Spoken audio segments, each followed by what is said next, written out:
smile while you're talking. Like, nobody can see me. No, but she said to me, people can hear you smile. Yeah. Oh, and I thought that was nice. amazing. It makes a huge difference. And I think what that means is that your intention gets transmitted. And I think that's the same thing for anything that you do. It's the same thing for when I paint and the patterns disappear and people are like, but I can feel it. And I think it's important. So everything that you do, you serve food that way, you cook food that way.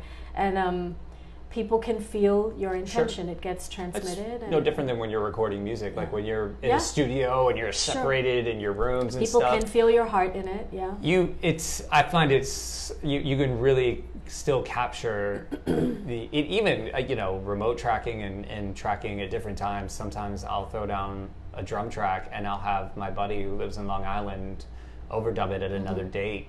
But we played together so much that we can kind of summon that live feeling that we get when we're in front of a room full of people and it's hot, I absolutely think people can hear if you're just like, I'm in a room, and they can feel your mood have you seen some of the cartoons of it's people on Instagram in particular where they're like holding up their phone and there's like a spotlight on them and like a bag of money, but behind them it's like like bones and skulls. No.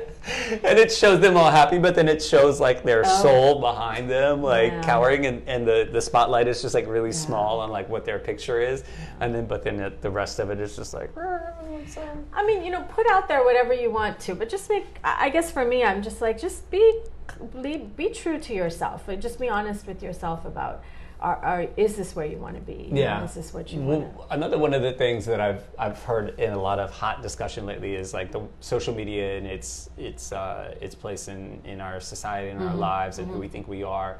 And a lot of people are like, oh, it's just encouraging people to be fake. And then I've heard other people say, no, it's just exposing the fake people. Like, it's pretty easy to see. Like, if that person is doing that, like, they would do it before. It wasn't as public. Sure. It was all there. But it's we just always it comes were like, at you so fast and so much, so easily. But it also expedites them being exposed as fake. It's just like, yeah, but that's bullshit, and it. Like, that's not your life. Like, I know you. I hear you complain all the time. Like, when I talk to you, that's not how you live. Yeah. But then all your it's just. But then pretty obvious. The other thing is the people hating on it. It says something about them too. Right. So I feel like.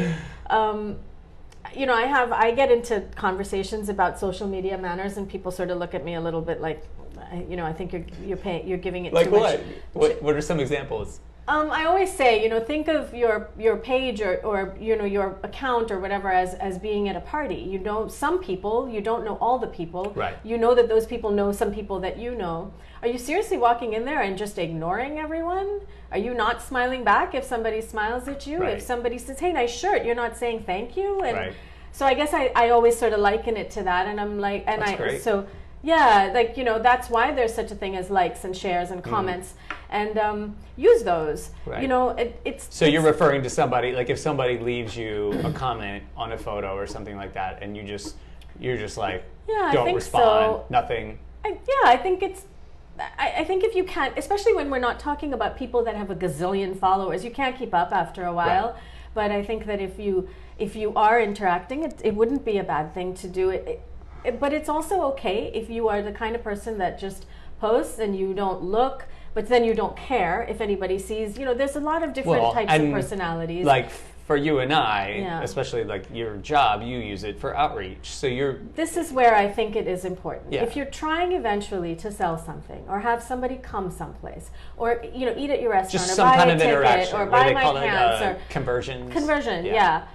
I hate all that stuff. It makes me nuts. But I think at that point, there has to be some kind of a give and take. There has to be this sort of respect that you have for the person that you need, basically. Right. And so sometimes people are like, you're the problem because I'm putting so much weight in. What's the big deal? It doesn't occur to me to like this, that, and the other people scroll. And I do think people just do it without thinking. For some it's people, not this calculated. It's just entertainment. Yeah. But at the same time, I feel like the platforms can be really useful. I know people say, I'm sick of my feed. I'm like, well, just, make it so that you don't have to be sick of it. If you care about, environmental issues, then follow people that do good work. There's a lot of people doing really great work and putting out really good content. You don't have to hate your feed. Right. Or you can just get off the platform. That's also okay. Or just switch it up. But like you said, two things that you said that would be good advice for that is look in a different box. Like stop posting the same shit that you've been posting. Right. Stop trying to imitate the other people around you. Right. Like just think outside of the box. And then the other thing you said was it doesn't have to be the best picture. If the intent is right behind it, I think people if there's good intention behind it, and it's so don't worry so much about the creative because beauty is very. Is it subjective or objective? Beauty is objective.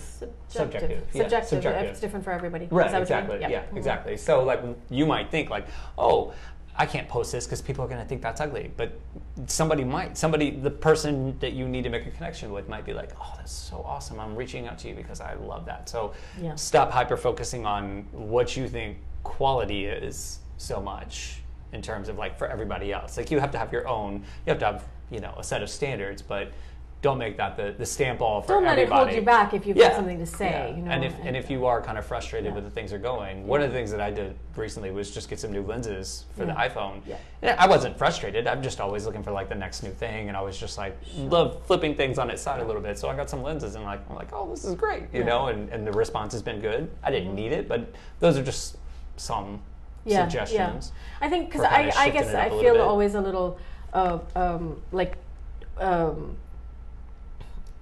if you take any courses or anything about people talking about gaining followers and stuff like that on your platforms, they'll tell you post and everything has to be aesthetically really beautiful. And yes, it does. If your goal is to just gain followers, and of course if something is aesthetically pleasing, you'll get somebody to stop more than if it's not. But just for the regular person, or just maybe sort of small time, like the way I am and the way I want to sell my stuff, I think it's really just most important that what you're putting out there is from your heart. And relative. One person I listen to talks about putting different stuff out for different markets. Like one post might go out and that's only going to appeal to like 20% right here. The other 80% he's not worried about right then. Like you might not like it, you might scroll over it. Doesn't matter because I got another one for you a little later, later in the day, later in the week or whatever. But just like that, the rule we were talking about earlier. What is the thing, the 80-20, what is that law called again? It comes up, we talk about it in jiu-jitsu a lot, where like 80% of the injuries happen at the top 20% of intensity. Yeah, intensity. I think. But there's a. I wrote it down. Sorry, Professor Carroll. Yes, sorry, Professor Carroll. We should know that. Remember, 80% of the injuries happen at the top 20%. But it applies to just so many things. It was mentioned earlier, like 80%. If you've got like if you're looking for 100% output, it's not 100% of one thing, but like 80 and then 20 and others, and then it might fluctuate. It might move around. The same could apply to your social media marketing approach, where this particular style of creative may get you a lot of feedback, but you should always be playing with other little things because you have no idea what else is out there. And the feedback and the market, the people that are giving you the most love right now, that could change really quickly. And also maybe don't get so hooked on the number of likes and stuff like that. Like, sometimes I heard Instagram was getting rid of likes. I would love to see that happen. That would be so great. I'm confused about why. I'd like to understand that a little better, but I think I've heard is because things started to bottleneck into just one type of post and it became less creative and there was a decline in usership, and then you got things like TikTok and LinkedIn, even Twitter, I think, starting to grow, and they're like, whoa. Yeah. Like, so they're just trying to shift things up to bring users back. But I've heard that people with a lot of followers, that's declined. Like for me, like I have a few hundred, like nothing's changed. But for the people that are really playing the game at the highest level, there've been like some pretty big shifts.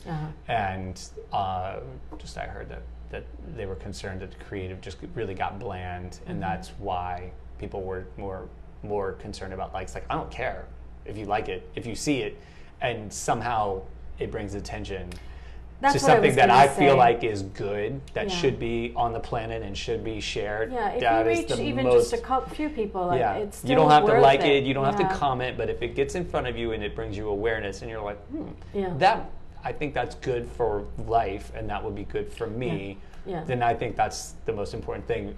The gentleman I was speaking to earlier, about earlier, for his restaurants, he put a lot into social media marketing going back like maybe not less than 5 years ago, because this place was open already when we talked about it. And there was a point where he was like, you got to just go all in on social media and like run Facebook ads and da da da da da. And he was like, it doesn't matter what you put up, just put content out there. And I was like, okay, I tried it, and I was like, it was creepy. And then I talked to him about a year ago, and he was like, so we found that if you put it all into social media, it's not so great. Like he was saying something to the effect that like people almost feel like they're part of your business just by liking your stuff on social media. They're like, oh yeah, no. But they want to feel like they're part of it. Right, but it doesn't turn into any kind of action necessarily. And he deals with a bunch of think takes. But he said don't worry about the content? Don't, like what I was saying, don't be so concerned about getting that perfect shot of food. He was like, sometimes we just put a picture of an animal and we get like 10,000 likes, just like it's just a person that just likes to feel out, what's happening and see what responses are like. But at a certain point, he was like, okay, there is a desensitizing point where if you go too hard into social media, you can desensitize people, where it becomes just a digital thing, which is like for what I do and for what you do as well. I mean, you could purely have digital relationships for the music brand. People want his teachings, and they can't always come to a live event. So But you probably have a lot more people patronizing online than coming to live events, right? Just because it's yes. Yeah. I mean, 'cause there's overlap. But you can't get dinner digitally. You can't eat. Right. Exactly. Pictures of food. Right. And you can't watch a jiu-jitsu video and get in better shape. Sure.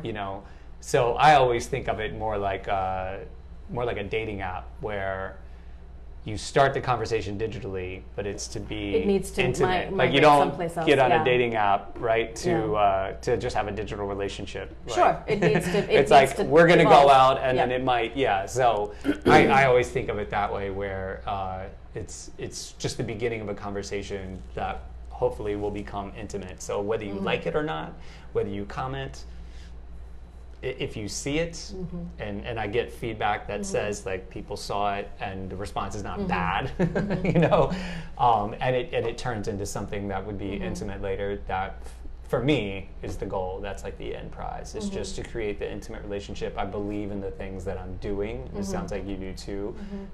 Like not just for yourself. Right. Like this is good. This is good stuff.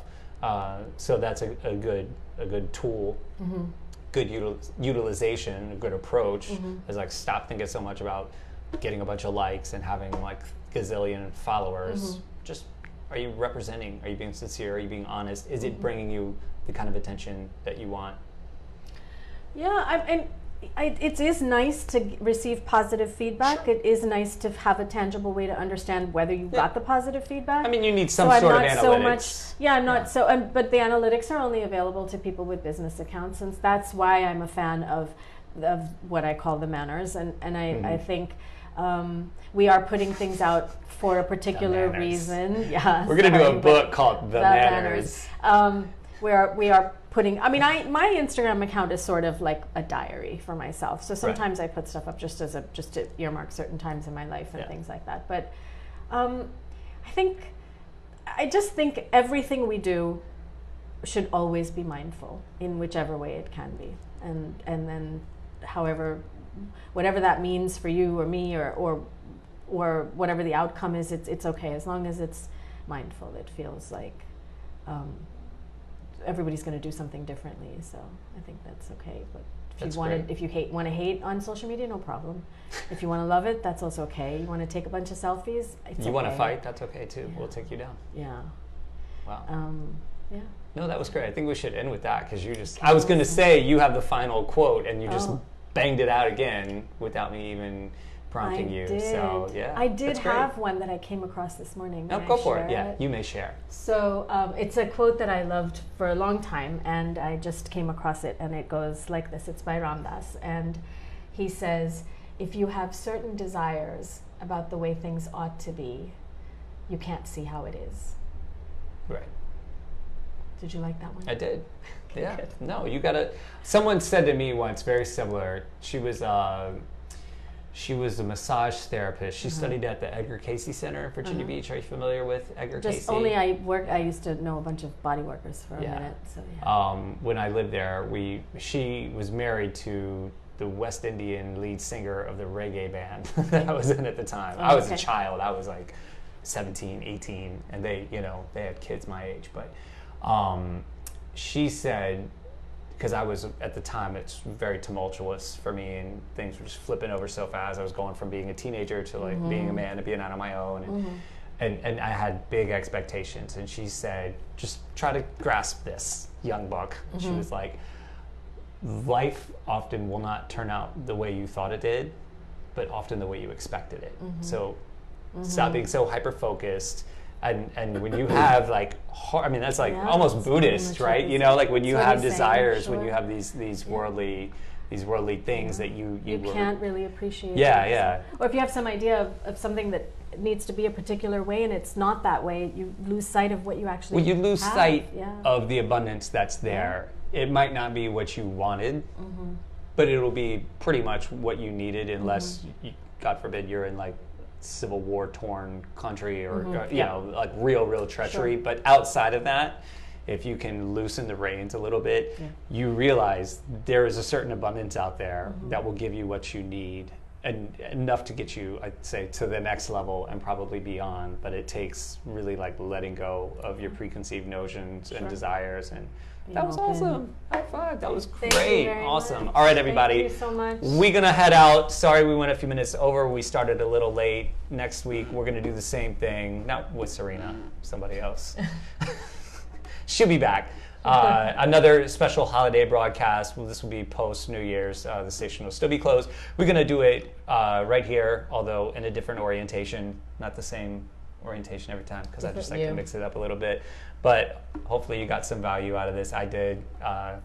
Thank you for having me. Thank you, Sarina. Happy holidays to everybody. Yeah. Enjoy your New Year's. Be safe. Be happy. Try to recognize the abundance that's around you, especially this time of year where you get stuck with family and people that maybe there's some agitation with. Let the reins go a little bit, and just to try to enjoy what's there. All right, everybody. Have a really awesome weekend. We're going to see you next week. Peace.